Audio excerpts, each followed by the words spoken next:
Hi, this is Agnes Pahikulay, your trusted property specialist. Welcome to our new day and new information sa pagkuha mo ng iyong dream house and lot. And today, let's talk about yung fear ng financial commitment and education para sa mga kumukuha ng house and lot. Kasi, actually, hindi naman presyo ang pinakakatakutan ng mga buyers. And isa sa nakikita ko is the commitment, yung mas takot sila. Agree ka?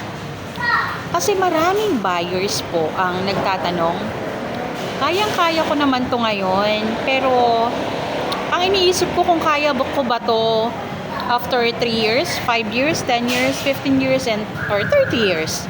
At alam mo ba na tama naman sila? Dahil ang bahay po kasi, hindi ito impulse buy. Ito po ay isang long-term relationship. Kaya, bago po kita dahilhin sa tripping, inaayos ko muna po yung number 1, yung monthly, realistic monthly range. Kung pasok ba siya, kung comfortable ka ba sa down payment. Especially ngayon, ang ganda kasi naka-up to stretch up to 36 months without interest. And yung timeline na hindi ka may stress. Kaya ka nga kumuha ng bahay para gumaan at maging okay, hindi yung para ma-stress ka. And kapag malinaw na po iyan, doon natin tinitingnan kung swak ba sa'yo ang Vermeer pa.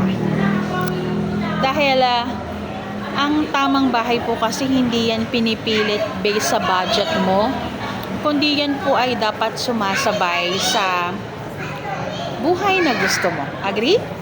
Kaya, kung gusto mo pong mas maintindihan muna yung numbers, yung bago yung emotions, I'm here to help you. This is Agnes Mahikulay, and I am your trusted property specialist.